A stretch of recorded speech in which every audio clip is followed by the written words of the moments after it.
बिस्मिल्लाहिर्रहमानिर्रहीम। अस्सलाम वालेकुम व्यूअर्स, मैं हूं एहसन कुरैशी एडवोकेट।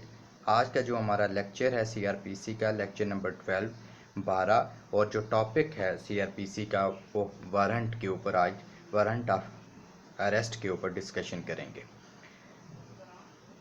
जो समन्स और वारंट के हवाले से जो रेलिवेंट सेक्शंस हैं, समन के हवाले से रेलिवेंट सेक्शन 69 से ऑनवर्ड जो है वो 74 तक जो है वो इसको समन्स को डिस्कस करता है। 69 से 74 तक के जज मजिस्ट्रेट जो है वो समन भी जारी कर सकता है, और जहाँ फिर वो समझे कि समन के जारी होने से उसकी कंप्लाइंस में जो है मुलज़म फिर भी अदालत में पेश नहीं हो रहा, तो फिर उसको अरेस्ट वारंट जारी किए जाएंगे। जो अरेस्ट वारंट के हवाले से जो सेक्शंस हैं रेलिवेंट, वो 74 से लेकर 86 तक ये सारा प्रोसीजर उसमें वारंट में अगर अरेस्ट होगा तो कैसे होगा, आउट ऑफ जुरिस्डिक्शन अरेस्ट करना मतलूब हो तो कैसे होगा, वो सारा इसके अंदर डिस्कशन है। मगर वारंट के हवाले से हमने 6 क्वेश्चंस जो बहुत ही आम हैं रोज़मर्रा रूटीन मैटर में, जिनका तज़किरा होता है, जिनको ज़्यादा यूटिलाइज़ किया जाता है, वो 6 किस्म के सवाल। एक तो पहला क्वेश्चन ये हो सकता है, उसमें से पहला क्वेश्चन ये है कि वारंट की फॉर्म क्या होती है, वारंट की क्या फॉर्म है। एक नंबर 2 क्वेश्चन ये हो सकता है कि वारंट के प्री रिक्विजिट्स क्या हैं।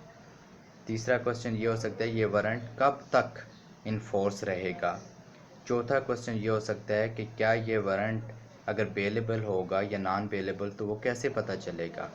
पांचवा क्वेश्चन ये हो सकता है कि ये वारंट जो है इसको एग्जीक्यूट कौन करवाएगा, कौन एग्जीक्यूट करवाएगा इसको। और छठा क्वेश्चन जो बड़ा अहम है वो ये हो सकता है कि अगर ये पाकिस्तान आउट ऑफ जुरिस्डिक्शन हो, क्या ये पूरे पाकिस्तान में एग्जीक्यूट करवाया जा सकता है। ये 6 क्वेश्चन है, इनको शॉर्टली हम डिस्कस करते हैं। सबसे पहले हम आ जाते हैं जो वारंट ऑफ अरेस्ट है। रेलिवेंट सेक्शन इसका है 75। उसकी 75 की 2 सब सेक्शंस हैं। पहली सब सेक्शंस के अंदर उसकी फॉर्म का तज़किरा है कि ये कैसा होना चाहिए। तो उसके अंदर लिखा गया है कि जो वारंट होगा, वारंट ऑफ अरेस्ट, सबसे पहले वो इन राइटिंग होना चाहिए। दूसरी बात ये है कि मजिस्ट्रेट जो जारी करता है उसके साइन होने चाहिए और स्टैम्प भी होनी चाहिए। ये 3 चीज़ें हैं। जहाँ बेंच में 2 मजिस्ट्रेट हों तो किसी एक का भी साइन हो जाए तो वो सफिशेंट है। तो ये सब सेक्शन 1 के अंदर लिखा हुआ। अब हम प्री रिक्विजिट्स, इससे जो प्री रिक्विजिट्स बनती हैं सब सेक्शन 1 के हवाले से, वो हम इसको अगर फर्दर अगर हम कर लें तो वारंट जो है वो राइटिंग में होना चाहिए, इन राइटिंग फॉर्म में होना चाहिए। नंबर 2, वारंट जो है उसके ऊपर उस शख्स का नाम लिखा होना चाहिए जिसने उसको एग्जीक्यूट करना है। वारंट के ऊपर उस मुलज़म का नाम लिखा होना चाहिए जिसको गिरफ़्तार करना मकसूद है। वारंट के ऊपर ऑफेंस का लिखा होना चाहिए कि किस ऑफेंस में उस वारंट जारी हुआ है, उसको गिरफ़्तार करना मतलूब है। वारंट अगर नॉन बेलेबल है अगर, तो उसके ऊपर अगर श्योरिटीज़ लेनी है तो उसके ऊपर एंडोर्समेंट होनी चाहिए जज के। उसमें लिखा होना चाहिए कि इसको 1 या 2 बेल बॉन्ड पर छोड़ दिया जाए और इसको बाउंड करे कि अदालत में पेश हो। उसके बाद स्टैम्प होनी चाहिए। उसके बाद दस्तखत होना ज़रूरी है। ये प्री रिक्विजिट्स हैं 5 से 6। अब उसके बाद आ जाते हैं कि ये कब तक इन्फोर्स रहेगा। तो सब सेक्शन 75 की सब सेक्शन 2 के अंदर तज़किरा है कि 2 कंडीशंस बताई गई हैं। एक तो ये कि जब तक इस पर अमल दरामद नहीं हो जाता उस वक्त तक ये ज़िंदा रहेगा वारंट, यानी कि इन्फोर्स रहेगा, इसकी ताकत रहेगी जब तक मुलज़म गिरफ़्तार नहीं हो सकता। दूसरी बात उसके अंदर लिखी है कि जब तक ये अदालत जिसने इसको जारी किया है अदालत इसको कैंसिल ना कर दे, मनसूख ना कर दे। आज हमें पता चल गया कि जो वारंट ऑफ अरेस्ट की कैंसिलेशन की एप्लीकेशन दी जाती है वो 75(2) के तहत दी जाती है। वहाँ जज अगर मुनासिब समझे वो वारंट कैंसिल कर सकता है। ये उसकी डिस्क्रिशनरी स्वाबदीदी इख्तियार है। जब तक वो कैंसिल नहीं होगा, जब तक उस पर अमल दरामद नहीं होगा, उस वक्त तक वो इन्फोर्स रहेगा। ये तो जो 3 क्वेश्चंस हैं फॉर्म का तस्करा कर दिया, प्री रिक्विजिट्स का तस्करा हो गया, और कब तक इन्फोर्स रहेगा उसका भी तस्करा हो गया। उसमें दो चीज़ें हैं, जब तक अमल दरामद नहीं होता और जब तक उसको कैंसिल नहीं करवाया जा सकता। नेक्स्ट जो क्वेश्चन है कि अगर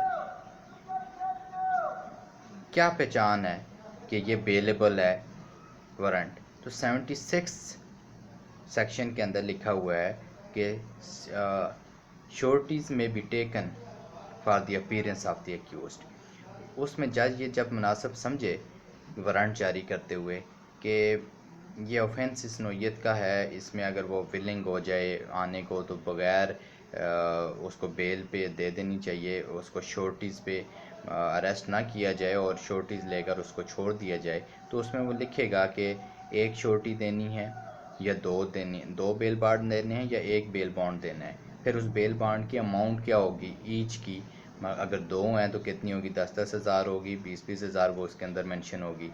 तीसरी चीज़ ये है कि वो उसके दस्तखत होंगे जज के, उसके ऊपर जो इंडोर्समेंट है उसके ऊपर वो कर देगा। वारंट होता है उसके ऊपर बेसिकली सारी चीज़ें हमने प्री रिक्विजिट उसको डिस्कस किया। सिर्फ एक अगर बेलेबल है तो उसके ऊपर वो लिख देगा कि जी इतनी जो श्योरिटीज़ हैं, दो बेल बॉन्ड ले लें, श्योरिटीज़ लेकर इसको 10-10 हज़ार के वो मचल के लेकर वो छोड़ दिया जाए। अब इसी 76 की सब सेक्शन 2 के अंदर लिखा गया है कि जब कभी उसको बेल पर रिलीज़ किया जाता है, श्योरिटी बॉन्ड लेकर छोड़ा जाता है, तो फिर वो क्या करेगा, फिर जो पुलिस ऑफिसर है वो उस रिकॉग्निजेंस को जो है वो फॉरवर्ड करेगा, वो जो उसने श्योरिटी ली है, चाहे एक या दो श्योरिटीज़ ली हैं, वो उसको मुतल्लिका मजिस्ट्रेट के सामने, कोर्ट के सामने पेश करेगा। और जो श्योरिटीज़ जब ली जाती है तो मुलज़िम को चूँकि वारंट के ऊपर लिखा होता है कि कब किस टाइम और कब किस डेट को पेश होना है अदालत में, तो उसको वो बेसिकली श्योरिटी जब ली जाती है तो उसको बताया जाता है कि इस डेट को आपने पेश होना, अदरवाइज़ आपकी ये कैंसिलेशन भी हो सकती है, इसको कैंसिल भी किया, जो बेल श्योरिटी बॉन्ड आप दे रहे हैं, ठीक है, वो कैंसिल भी हो सकता है।